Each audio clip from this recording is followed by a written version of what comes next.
Okay, welcome everyone. This is our 1st of January, first Course in Miracles workbook lesson.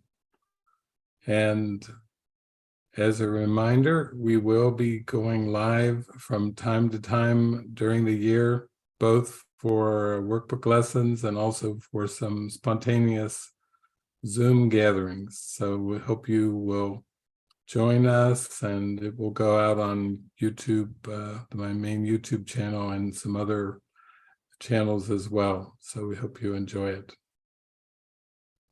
The purpose of these workbook lessons is to apply the lesson of the day to everyone and everything that you perceive, and as best as you can, not to make any exceptions to the workbook lesson. So there will be an opportunity for you to write in questions and issues, and I may address those in commentary to make these workbook lessons as practical as possible. And the goal of practicing the workbook lessons will be to have an experience in which you see that the thoughts that you think and the world you think you see are all in mind, that there is no inner world and outer world. There is just one perception of consciousness, and that is being dreamed. And then problems are gone and victimization is gone in that experience. So that is the goal of the mind training of the workbook of A Course in Miracles. So since we don't have any comments or questions or issues yet, let's just start off right now with workbook lesson number 1 from A Course in Miracles. Nothing I see in this room, on this street, from this window, in this place, means anything. Now, look around slowly and practice applying this idea very specifically to whatever you see. For example, this table does not mean anything. This chair does not mean anything. This hand does not mean anything. This foot does not mean anything. This pen does not mean anything.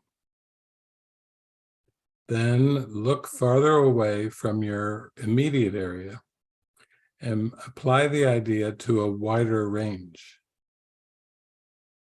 That door does not mean anything. That body does not mean anything. That lamp does not mean anything. That sign does not mean anything. That shadow does not mean anything. Notice that these statements are not arranged in any order and make no allowance for differences in the kinds of things to which they are applied. That is the purpose of the exercise. The statement is merely applied to anything you see. As you practice applying the idea for the day, use it totally indiscriminately. Do not attempt to apply it to everything you see, for these exercises should not become ritualistic. Only be sure that nothing you see is specifically excluded. One thing is like another, as far as the application of the idea is concerned. Each of the first 3 lessons should not be done more than twice a day, each preferably morning and evening. Nor should they be attempted for more than a minute or so, unless that entails a sense of hurry.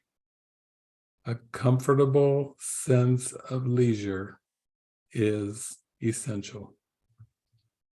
Nothing I see means anything. And I think what I'd like to emphasize for us this year is simplicity. Truth is simple, and the ego is the belief in complexity. So as we ease into the day with these beautiful lessons, nothing I see means anything. Let's remember a feeling of joy and a strong feeling of simplicity as we go our way throughout the day. And I prayed on that theme this morning, and I received a section from the text in chapter 26, section 3, called The Borderlands. So I think since this is our first day and I don't have an email list of themes to apply the lesson to or issues, then I will just take us slowly through this beautiful section, which is emphasizing the simplicity of God and the simplicity of oneness. And please do write in your issues as we move forward during the year, because I will take the time to go through the lesson of the day and then apply it to the practical issues and challenges that come up for you during your daily experience in life in this world. The borderland. Complexity is not of God. How could it be when all he knows is one? He knows of one creation, one reality, one truth, and but one Son. Nothing conflicts with oneness. How then could there be complexity in him? What is there to decide? For it is conflict that makes choice possible. The truth is simple. It is one, without an opposite. How could strife enter in its simple presence and bring complexity where oneness is? The truth makes no decisions, for there is nothing to decide between. And only if there were could choosing be a necessary step in the advance toward oneness. What is everything leaves room for nothing else. Yet is this magnitude beyond the scope of this curriculum.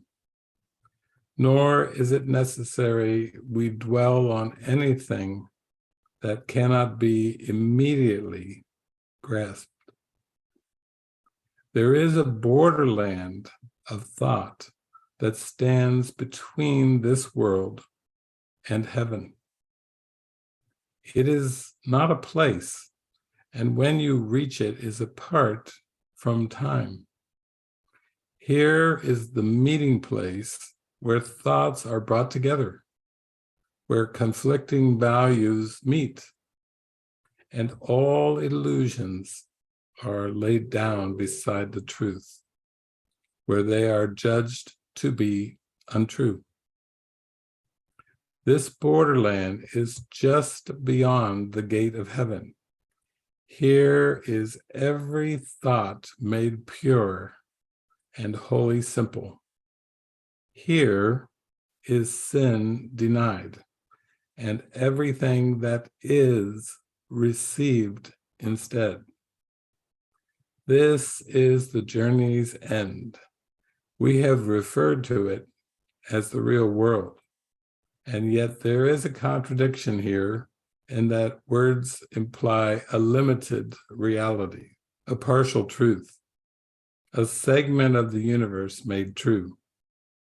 This is because knowledge makes no attack upon perception. They are brought together, and only one continues past the gate where oneness is. Salvation is a borderland where place and time and choice have meaning still, and yet it can be seen that they are temporary, out of place, and every choice has been already made. Nothing the Son of God believes can be destroyed, but what is truth to him must be brought to the last comparison that he will ever make, the last evaluation that will be possible, the final judgment upon this world. It is the judgment of truth upon illusion, of knowledge on perception. It has no meaning and does not exist. This is not your decision. It is but a simple statement of a simple fact. But in this world, there are no simple facts, because what is the same and what is different remain unclear. The one essential thing to make a choice at all is this distinction. And herein lies the difference between the worlds. In this one, choice is made impossible. In the real world is choosing simplified.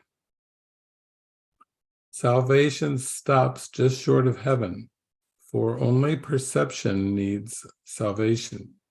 Heaven was never lost, and so it cannot be saved. Yet who can make a choice between the wish for heaven and the wish for hell unless he recognizes they are not the same? This difference is the learning goal this course has set. It will not go beyond this aim. Its only purpose is to teach what is the same and what is different, leaving room to make the only choice that can be made. There is no basis for a choice in this complex and overcomplicated world, for no one understands what is the same and seems to choose where no choice really is. The real world is the area of choice made real, not in the outcome, but in the perception of alternatives for choice. That there is choice is an illusion, yet within this one lies the undoing of every illusion, not accepting this. Is not this like your special function, where the separation is undone by change of purpose, in what once was specialness and now is union? All illusions are but one, and in the recognition that this is so lies the ability to give up all attempts to choose between them and to make them different. How simple is the choice between two things so clearly unalike. There is no conflict here. No sacrifice is possible in the relinquishment of an illusion recognized as such. Where all reality has been withdrawn from what was never true, can it be hard to give it up and choose what must be true? And so, very briefly, I will give a commentary. One thing that we have become accustomed to in this world is choice. Choice is an invention of the ego. In oneness, in eternity, in God, there is no choice.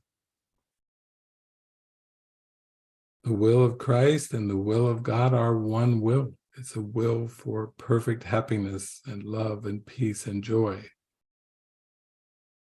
And so from this illusion of choice, this invention of choice, comes what we would say options, menus. Think of yourself going to a restaurant and asking the waitress for a menu.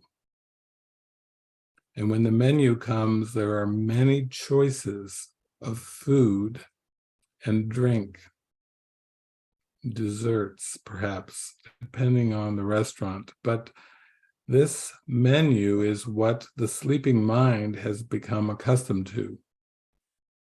It is asleep, dreaming of exile from God, from its true nature as Christ, and believing in the choices of the world. And the ego is sitting back in the mind going, haha, yes, the more choices, the better. And that's why people value money and possessions, because the more choices, the more things that can be either purchased or bought or owned or possessed in some way, things that can be eaten or used in some way by the body seem to take on a value. And yet all of these options on the menu have no value whatsoever. Choice isn't what it seems to be. But in the sleeping mind, there is a choice of purpose. So we'll come back to the restaurant example. Before you enter the restaurant, you can remind yourself of your purpose. Your purpose of seeming to go into the restaurant is to extend love and joy and happiness, to be a beacon of light, to be a demonstration that you are the light of the world.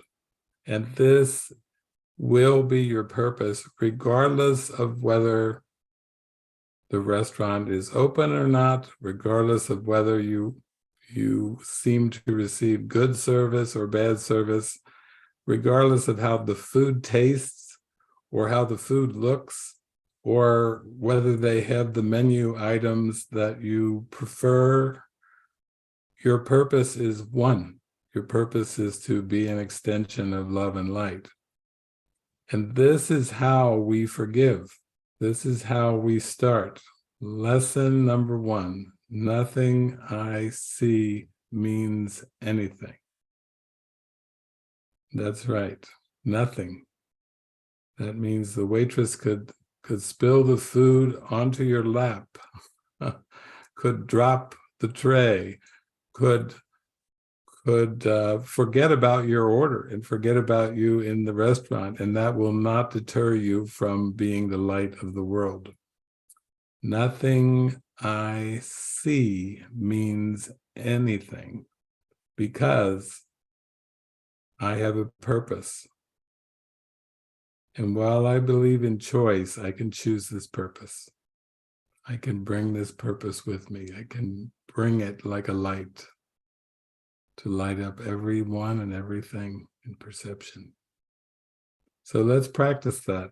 Let's go forth in this day, and as I do these lives throughout the year, please send in your questions. There'll be instructions on how to do that, or just send in your issues. You may not even have questions. You just say, this is what I'm dealing with, and I will address those in conjunction with the lesson of the day from Jesus, the Master, freeing our mind from all illusions, opening to the truth. Okay. Have a happy day. Have a wonderful day.